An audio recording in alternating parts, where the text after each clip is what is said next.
Usually when we measure a superpower, we look outward, right? We count aircraft carriers, we analyze foreign policy, we look at trade deficits and, diplomatic leverage. Yeah, it's the visible metrics of global dominance. We like things we can easily point to on a map or track on a balance sheet. Exactly. There is this expectation that national strength is something you project across borders.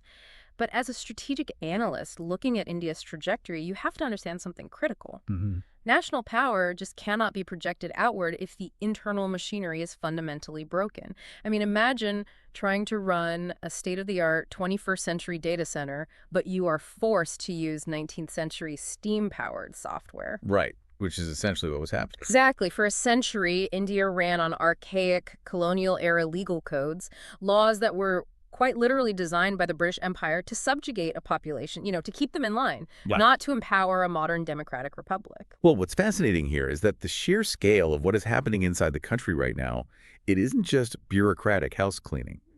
We are looking at a deliberate, sweeping legislative revolution. Yeah. And the mission of this briefing, this deep dive, is to analyze this exact pivot. Our sources span a massive range of new legislation.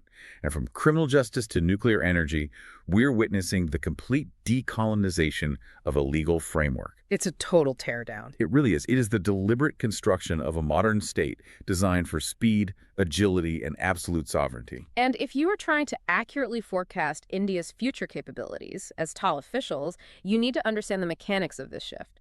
Because to understand the new state, we must first look at how it systematically dismantled the old one. Right. You have to clear the foundation first. Exactly. So let's jump right into the justice overhaul. For over 160 years, the internal justice system operated on three pillars: the Indian Penal Code of 1860, the Criminal Procedure Code, and the Indian Evidence Act. Which were inherently punitive. I mean, if you look at the historical context, the 1860 Penal Code was drafted shortly after the 1857 rebellion against the British East India Company. Oh, wow. So it was literally a wartime document. Basically, yeah. It was designed by a colonial power to protect the state from the citizens. The priority was always quashing treason, extracting revenue, and protecting the crown. Mm-hmm. Justice for the individual was a secondary byproduct, if it happened at all. But those old pillars have just been completely scrapped. The flagship replacement is the Bharatiya Nyaya Sanhita, or the BNS. The new core of the justice system. Yeah. Okay, let's unpack this because the strategic shift here is massive. The BNS entirely removes the colonial law of sedition. That old tool used to silence dissent and lock up freedom fighters is officially gone. And replaced by something much more specific. Right. In its place, they've instituted a broader framework targeting acts that endanger national sovereignty. So is changing the name and removing the word sedition just a rebrand, or does it actually change how the state wields power? Oh, it fundamentally changes the state's posture. See, under a sedition framework, the state acts as a ruler over subjects. Any insult to the ruler is considered a crime. Like insulting the king. Exactly. Yeah. But by shifting the legal language specifically to endangering sovereignty, the state changes its posture to the protector of the republic. The crime is no longer against the ruler's ego or the government in power. It's against the structural integrity of the nation itself. That is a fascinating psychological shift. But along with the BNS, we have entirely new procedures under the Bharatiya Nagarik Suraksha Sanhita and new evidentiary rules under the Bharatiya Saksha Adhiniyam. A new procedural trinity. Yeah. We are seeing community service introduced as a legal punishment for petty crimes, moving away from just throwing everyone into overcrowded jails. We are seeing severe, specific punishments carved out for mob lynching. And structurally, perhaps the most critical shift is the mandatory absolute digitization of first information reports. The FIRs. Right, EFIRs and forensic evidence. Exactly. Yeah. Prioritizing digital forensics drags the entire justice system kicking and screaming into the 21st century. And this is where the mechanics really matter for you as an analyst. The old penal code system was essentially an analog ledger. In an analog system, pages can be ripped out, files can go missing, and low-level corruption thrives in the physical handling of paperwork. Oh, absolutely. The friction was the point. Right. This new system, with EFIRs and mandatory digital evidence, acts more like a blockchain. Every action, every piece of forensic data leaves an immutable digital fingerprint.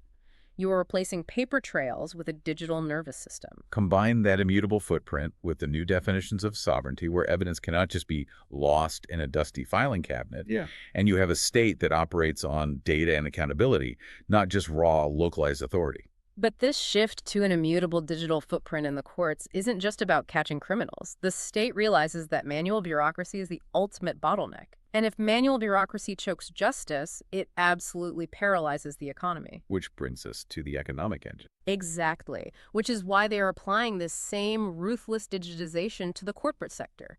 If a state wants to be an economic superpower, it needs serious capital flow. That brings us to trust-based governance. The anchor here is the Jan Vishwas, or Amendment of Provisions Bill. This is a landmark piece of legislation. Its entire purpose is to explicitly decriminalize over 100 minor procedural offenses across commerce, environment, and trade. Which effectively signals the end of the Inspector Raj. Exactly. For decades, the Indian economy was hobbled by this concept of the Inspector Raj. A low-level bureaucrat could threaten a factory owner with actual jail time for a minor procedural error. Like what? A misplaced signature on a ledger, an expired environmental certificate of minor consequence, a labeling error. The Jan Vishwas bill replaces those criminal jail terms with simple financial penalties. It removes that constant lingering threat of harassment and extortion. And they are doubling down on that economic efficiency with the IBC and the Income Tax Bill of 2025. The Insolvency and Bankruptcy Code amendments are designed to drastically speed up the resolution of bankrupt companies. Because dead companies tie up capital. Exactly. Dead companies are basically blood clots in the economy. The IBC amendments are the blood thinners designed to free up all that locked capital. And the IT Bill of 2025 utilizes AI-driven faceless assessments. It takes the human friction out of the loop. The AI assesses your tax bracket based on digital inflows and outflows, cross-referencing your financial data instantly. Okay, hold on. Removing jail time for business offenses and replacing human tax inspectors with faceless AI algorithms. I mean, to a lot of critics, that sounds less like trust-based governance and more like a massive get-out-of-jail-free card for corporate exploitation. That is definitely the pushback we're seeing in the source material. Right. You are completely removing the fear of prison for wealthy business owners, and an AI tax system means a citizen can't even sit across the desk from a human to plead their case if the algorithm makes a mistake. That is exactly the criticism coming from economic watchdogs and civil rights advocates. And just reporting impartially on the sources here, the fear is that removing criminal penalties creates a playground for corporate negligence. Yeah. But the government's counterargument is that tying up minor procedural errors in criminal courts does not actually punish the rich. It paralyzes capital. Massive conglomerates have armies of lawyers. They aren't going to jail for a misplaced signature anyway. It's the smaller players who get squeezed. Precisely. The people who suffer under the Inspector Raj are the medium-sized enterprises who get extorted by local officials. From the state's perspective, this is about efficiency, not immunity. If a CEO commits massive corporate fraud, the BNS criminal code will still put them in prison. Okay, so major fraud is still criminal. Yes. But you cannot have millions of dollars of capital locked in a decade-long court battle over a localized compliance dispute. To compete globally, the state believes it must free up locked capital by defaulting to trust and financial penalties rather than criminalization. Here's where it gets really interesting. Once you remove those bureaucratic bottlenecks and free up that economic capital, the state now has to protect the physical and strategic assets generating that wealth. You have to guard the vault. Right. We're seeing this demand for absolute visibility across both natural and geopolitical threats. Look at the Disaster Management Amendment Bill. This was triggered by the undeniable reality of severe climate catastrophes. Right. And the mechanism of the shift is fascinating. The National Disaster Management Authority, the NDMA, is pivoting from post-disaster relief, which basically meant showing up with blankets, food, and rescue boats after the fact, to preemptive resilience modeling. Predictive AI. Yes. They are using predictive AI and satellite data to map out and evacuate zones days before a cyclone hits the coast or before a glacial lake bursts in the Himalayas. And if we look at state visibility from an administrative and territorial angle, we have to look at the WAC Amendment Bill of 2024. This one is intense. It is highly controversial, but administratively massive. It's a strict overhaul aimed at the absolute digital mapping, transparency, and auditing of WAC board land holdings. Just for context, for those analyzing the domestic landscape, the WAC boards control massive centuries-old Islamic endowment lands spread across the country. Yes, and this is where you see intense friction in our source documents. We are not taking sides, but the debate is fierce. The government argues that without digital mapping and strict central auditing, these vast tracts of land become shadow assets. Vulnerable to illegal encroachments. Right, and systemic corruption that the state just cannot track. But minority rights advocates argue this is an aggressive overreach. They see it as a modern state, using the guise of administrative transparency to infringe upon historical religious property rights. The common thread here, whether we are talking about AI modeling for melting glaciers or digitally auditing centuries-old religious endowment lands, is data and mapping. Total visibility. Yeah. The modern state is demanding absolute visibility over its territory. No more gray areas, no more unmapped vulnerabilities. Because you cannot secure what you cannot measure. A modern superpower cannot afford shadow economies, unmapped infrastructure, or blind spots, whether natural or administrative. Which is a perfect segue. Right, because that need for absolute control and visibility leads directly into the most critical invisible assets of all: digital spectrum and energy. Which brings us to the real friction points. This is where we need to debate the strategic implications. The policies we've covered. Trust-based governance, AI modeling, digitized justice. They sound incredibly efficient on a sterile briefing paper. On paper, they are flawless. Right. But in the real world of geopolitics and domestic fiction, these overhauls create massive structural risks. It is time for the analysts' debate. Let's really look at the friction points. This is where the theoretical meets the tactical. I'm ready. Let's start with the over-centralization fear. The Telecom Bill 2023 replaces the 138-year-old Telegraph Act. The core mechanism of this new bill allows the administrative allocation of spectrum for strategic and defense uses. Meaning no options. Exactly. That means the government is actively bypassing the traditional public commercial auction process. Now, you combine that executive power with the sweeping new definitions of endangering sovereignty in the criminal code.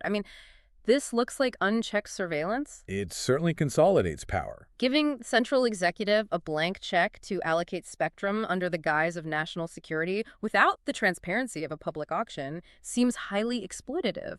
What's stopping absolute surveillance? Well, this raises an important question about the nature of modern warfare. And it's a debate happening at the highest levels of defense. The old public auction system was designed for 2G and 3G mobile networks. We are now talking about low Earth orbit satellite internet, advanced cyber warfare units, and secure defense communications. Sure, the tech is different. But so is the speed of the threat.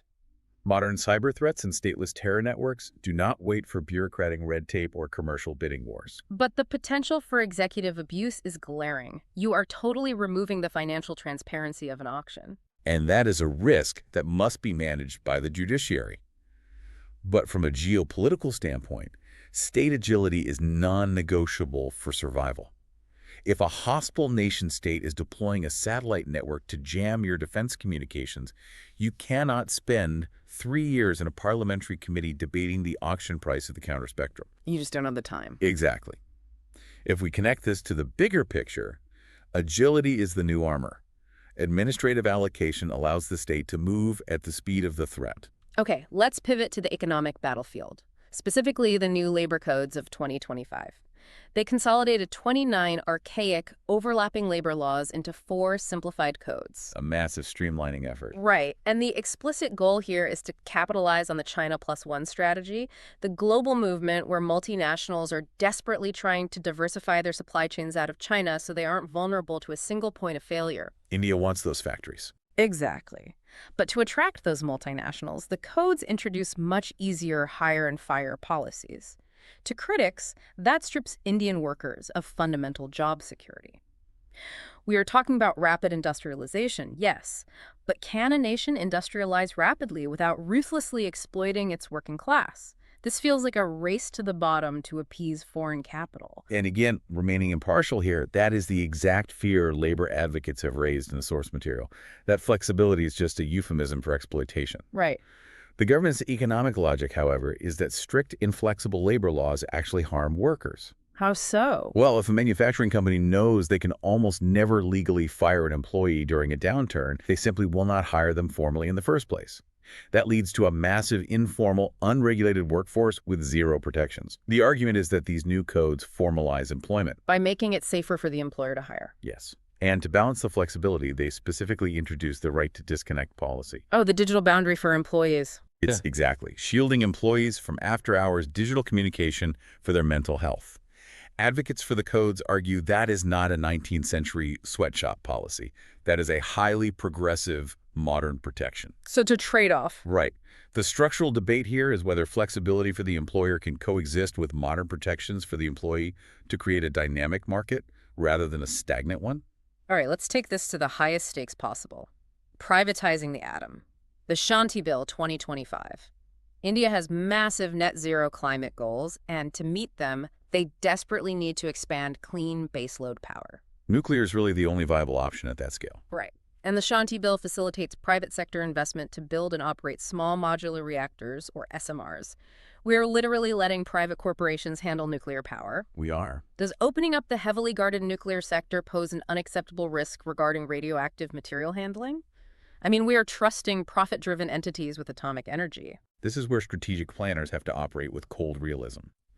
The state is not handing over the keys to the nuclear arsenal. The government retains absolute control over the nuclear fuel itself. Okay, so the fuel is still state-controlled. Yes. The private sector is coming in to build the infrastructure, pour the concrete, and operate the turbines. Yeah. But why take the risk at all? Because without private capital scaling up clean energy, the net zero goals simply fail. And the climate consequences are worse. Much worse. If those goals fail, the economic and environmental collapse of the subcontinent will be far more devastating than the managed risk of small modular reactors. So the argument is that the climate threat outweighs the privatization risk. It is viewed as a mathematical necessity. The historical state monopoly on nuclear power was safe, but it was far too slow to meet the energy demands of a billion-plus people. SMRs are decentralized, they are considered safer by design because they can passively cool themselves, and they require immense private capital to deploy at scale. So, what does this all mean? As top officials and strategic analysts, you need to lock these concepts in. We've covered a massive amount of ground today, from colonial legal codes to nuclear reactors. So let's synthesize exactly how these pieces interlock to form this modern state architecture. Because none of these bills operate in a vacuum. They're all pulling in the exact same direction. Right. It's time for a rapid revision and memory anchors. I want to spend these final couple of minutes just running through these keywords so they stick permanently in your brain. Let's do it. Rapid fire. You look at the Justice Overhaul with the Bharatiya Nyaya Sanhita, the BNS. And you see the deliberate shift from the colonial obsession with sedition to a modern state prioritizing national sovereignty and immutable digital evidence, You pair that new legal posture with the Jan Vishwas bill. which dismantles the old Inspector Raj, decriminalizing minor business offenses to build a frictionless, trust-based economic engine. And speed becomes the absolute ultimate priority everywhere. You see the Telecom Bill of 2023 bypassing commercial auctions for the administrative allocation of spectrum. Which sacrifices traditional transparency to give the executive branch the agility required for modern cyber warfare and defense communications. While at the exact same time, the WAC Amendment Bill demands the absolute digital mapping of centuries-old Islamic endowment lands. Pushing past massive domestic friction to ensure the state has total territorial visibility and zero shadow assets. Then you look at the energy demands of this massive new economic engine, and you get the Shanti Bill 2025. Bringing private corporate investment into small modular reactors, accepting the calculated risk of privatizing the atom to hit those critical net zero goals. And tying it all together, the new labor codes. Consolidating 29 archaic laws to give manufacturers the hire and fire flexibility needed to capture the China Plus One supply chain shift. While simultaneously introducing the right to disconnect, To shield worker mental health in a hyper-connected digital age. we had systematically dismantled the old colonial state and mapped out the digital, economic, and strategic engines of the new one. But I want to leave you with a chilling final thought to consider as you analyze this geopolitical shift. Okay. We have spent this time debating the friction of the policies themselves, but step back and look at the sheer architecture we just described. It's entirely digital. Exactly. Faceless AI tax assessments, predictive disaster modeling, EFIRs functioning as a digital nervous system, satellite spectrum allocation, An entire superpower's governance is now fundamentally and totally reliant on centralized AI and digital frameworks. Which means What happens to the state's absolute power if that digital grid is compromised? The ultimate vulnerability of a modernized, hyper-agile state is its total reliance on the very technology that empowers it.